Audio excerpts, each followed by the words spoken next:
Shannon Conklin back for another deeper dive into the Enneagram and what it means for you, what it could mean for you.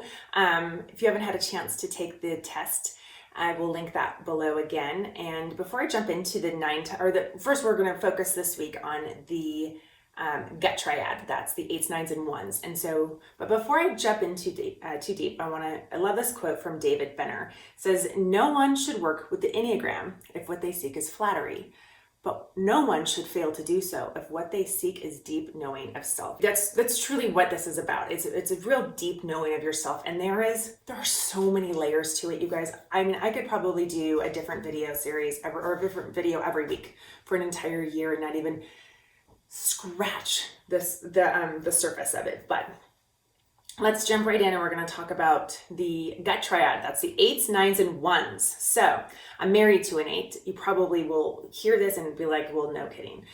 So type 8, challenger. They're also called the challenger. Commanding, intense, confrontational. They're motivated by a need to be strong and avoid feeling weak or vulnerable. 8s are people. It's really hard to be married to these people because you have to be vulnerable in to have deep relationships. You have to be vulnerable, and it's really scary for them to do that. And so it's up to the other person to create that safe environment, and that can be tricky. So 8s are people that fear being weak, vulnerable, and harmed. So they create an image that they are strong, able to prevail, determined, and committed to those who are innocent. They're real. They fight for the underdog. They really believe passionately in seeking fairness and justice for those that can't maybe seek that for themselves. If they're not doing well, they can be vengeful, excessive, and destructive. And the core message they long to hear. So on the core message, all of us take on these personality traits because we have this core longing, this core need that we need to be filled, to be met. And so we take on these traits. They're more kind of a protection, kind of like an armor. And the core message that 8s need to hear is you will not be betrayed. Betrayal is a big trigger for them. They really respond. They need loyalty. They crave loyalty because they are loyal until someone's not loyal. So what's it like to be an 8? So I'm just going to read some of these bullet points. And if this sounds like you might be an 8. I have been told that I'm too blunt and aggressive. Doing things halfway is not my spiritual gift. I enjoy a good verbal skirmish just to see what others are made of. In relationships that matter to me, I insist on being honest about conflicts and staying in the fight till things are worked out. No kidding. It's hard for me to trust people. Justice is worth fighting for. I can sniff out other people's weaknesses the first time I meet them. Saying no is not a problem for me. I welcome opposition. Bring it on. I make decisions fast and from the gut. I don't like it when people beat around the bush. I'm wary of people who are super nice. No truer words. Oh, that's funny. When I walk into a room, I know immediately who has the most power, and it's generally them. By the way, I don't have much respect for people who don't stand up for themselves. One of my mottos is a good offense is better than a good defense. Don't mess with the people I love. I know I'm respected, but sometimes I just want to be loved. That one makes me almost tear up a bit. Honestly, it means so much. I think about, just the 8s in my life that I'm close to. Obviously, the one I'm closest to is Todd, but, they want respect, but sometimes, when he had his surgery on his bicep recently, and I was waiting on him hand and foot, and it was so humbling for me almost, but probably a little bit for him, but to see how he just he's used to being strong and being able to do all these things, and he's literally laid up. He can't pick up anything more than a pen. But the first 2 days after his surgery were really gnarly, and he didn't really leave the couch much. And just how much it filled him to be cared for. It was pretty. It's really fascinating. I have no problem confronting a bully. If God wanted people to wear their hearts on their sleeve, he would have put it there.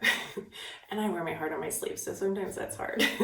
Under my tough exterior, though, is a tender, loving heart. So that's what it's like to be an 8, or an 8 if that sounds like you. So type 9, this is the Peacemaker. We also have one of those in our leadership team. I wonder if you can guess who that is. Pleasant, laid back, and accommodating. They are motivated by a need to keep the peace, merge with others, and avoid conflict, right? You're totally thinking it's me, obviously. It's not. Kidding. Anyways, type 9s are people who are very receptive to their environment and downplay their own presence. They can be loving, down to earth, modest, and trusting, or stubborn, lazy, and asleep to themselves. So the core message, though, that they long to hear is your presence matters. So when I think about a 9, I think about that little girl or little boy that is told, children are to be seen and not heard. And so they just try to not disrupt the flow of anything, and yet they're still craving to be seen and to matter. So your presence matters. And so what is it like to be a 9? I'll do almost anything to avoid conflict. I am not a self-starter. Sometimes I get lost in doing trivial tasks while things that really need to get done get put off. I'm happy to go along with what others want to do. I tend to procrastinate. People seem to want me to be more decisive.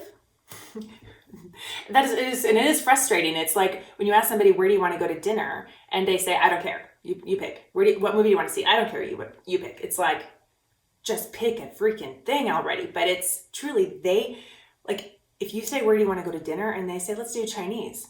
They fear that you hate Chinese. But so they don't want to say anything because they don't want to upset the apple cart with you. And so it's really them just keeping the peace. Like they really will go through with anything. And if they hate Chinese and you want it, they'll go Chinese and you'll not hear a word about it. So let's see. I often find the path of least resistance. When I get distracted and go off task, I give my attention to whatever's happening right in front of me. They can be a little ADD. I find routines at work and home comforting, and I feel unsettled when something throws them off. Others see me as more peaceful than I really am. Because remember, they're in the gut triad, which is anger. That's their underlying emotion. And so they might seem like happy-go-lucky, laid back, whatnot on the outside. They still have that anger underneath. I have a hard time getting started, but once I do, I really get things done. I'm a what you see is what you get person. I don't think of myself as very important. That one makes me really sad. People think I'm a good listener, even though I find it hard to pay attention in a long conversation. I don't like to take work home with me. Sometimes I tune out and think about the past. I don't enjoy big social gatherings as much as a quiet evening at home with the ones I love. Being out, so the quarantine was probably really good for a lot of those 9s. Being outdoors is very soothing for me. And I'm often quietly stubborn when people put demands on me. So they're kind of passive aggressive. That's what that quietly stubborn means. And so you'll ask them to do something and they either just won't respond to an email or they'll just find a way to let you know that they don't agree. But they won't tell you they don't agree. It would feel selfish to spend a whole day doing whatever I want to do. Honestly, so they don't like to take work home with them, but then yet they are constantly doing things for others. And so that's the 9. So type 1's the last number in the gut triad is the perfectionist or the reformer. These people are ethical, dedicated, and reliable. They are motivated by a desire to live the right way, improve the world, and avoid fault and blame at all costs. At all costs.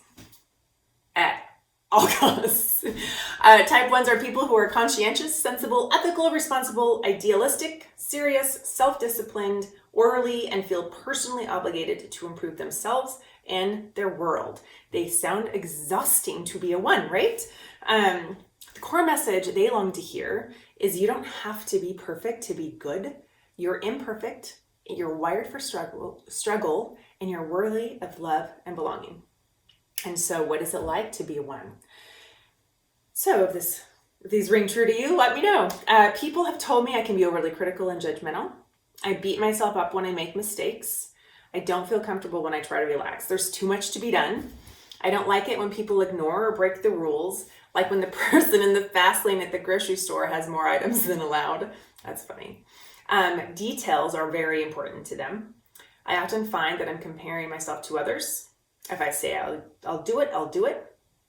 They're very reliable. You can count on them, and they don't like people that are not reliable. It's very frustrating. It's hard for me to let go of resentment. They definitely do hold on to some grudges. I think it's my responsibility to leave the world better than I found it. I have a lot of self-discipline. I try to be careful and thoughtful about how I spend money. It seems to me that things are either right or wrong. They're black and white thinkers, much like the 8 as well. I spend a lot of time thinking about how I could be a better person. Forgiveness is hard for me. It's that grudge holding again.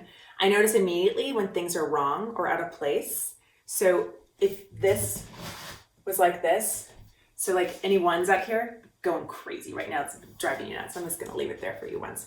I worry a lot. I'm really disappointed when other people don't do their part. I like routine and I don't readily embrace change. I do my best when working on a project and I wish others would do the same so I wouldn't have to redo their work. They really love spreadsheets too. That's not on here, but ones love a good spreadsheet. And I often feel like I try harder than others to do things correctly. So I'm going to put that back so I'm not stressing you ones out anymore. Next week, we're going to come back. I'm going to talk to you about 2s, 3s, and 4s that are in the heart triad. And if you guys have any questions on the Enneagram or resources, shoot me an email. A lot of what I'm going through, I got from the book called A Road Back to You by Ian Morgan Cron. He also has an amazing podcast. It's called the Typology Podcast. So I encourage you to listen to that. I kind of just went through and it tells you at first, which are, what numbers are on that podcast, what number he's discussing with the guests. And so it's pretty fascinating. But until then, have an awesome weekend. Be disciplined.